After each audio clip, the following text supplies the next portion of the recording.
మనం అందరూ కూడా ఇక్కడ హనుమాన్ చాలీసా పారాయణ పఠించుకునే ముందు హరే రామ నామం కూడా చెప్తాం. శ్రీరామ్ జయ రామ జయ రామ జయ జయ రామ చెప్తాం.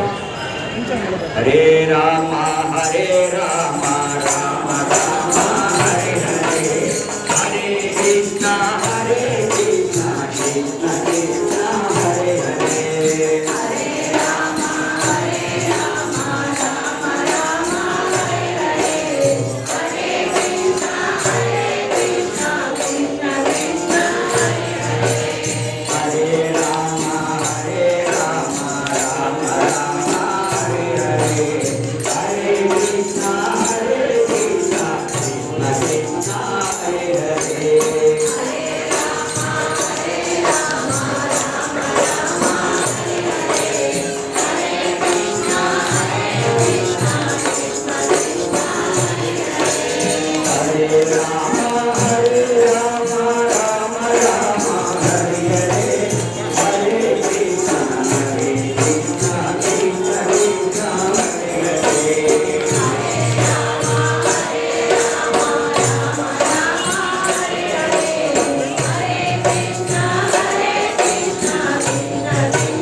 శ్రీరామచంద్ర భగవానికి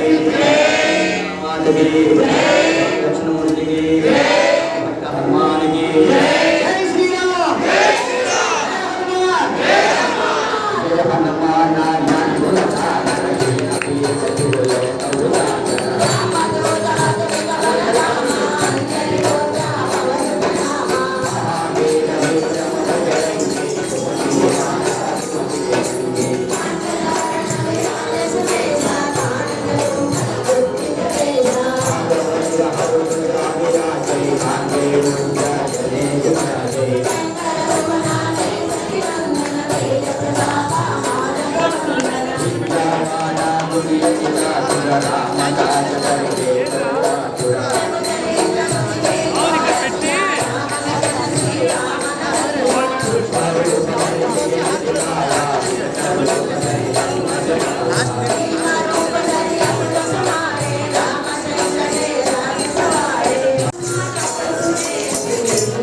సుందరకాండ చూస్తుంటే ఇక్కడ స్వామివారు ఒక ఆవిడ వచ్చి ముసలాయన నల్లమని నీళ్ళు పెట్టి కూర్చున్నారండి.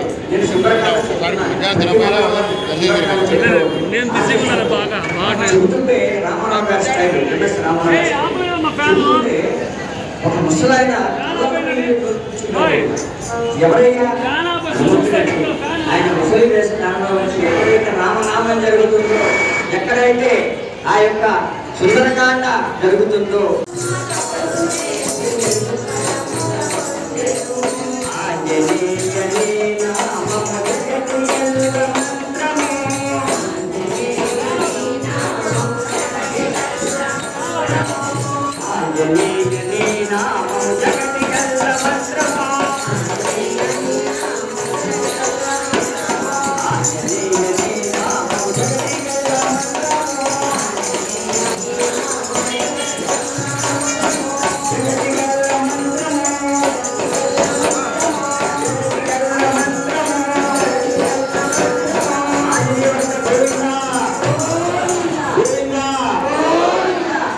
అలాగే స్వామివారికి అలాగా సుందరకాండ చూస్తుంటే ఇక్కడ స్వామివారు ఒక ఆవిడ వచ్చి ముసలాయన నల్లమని నీళ్ళు పెట్టి కూర్చున్నారండి.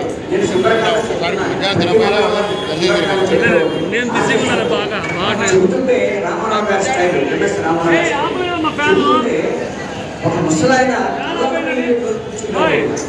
ఎవరైనా ఆయన ముసలి వేస్తున్నారో వచ్చి ఎక్కడైతే రామనామం జరుగుతుందో, ఎక్కడైతే ఆ యొక్క సుందరకాండ జరుగుతుందో, ఎంత సుందరకాండ అద్భుతంగా జరిగేదండి ఆర్టిస్టులతో.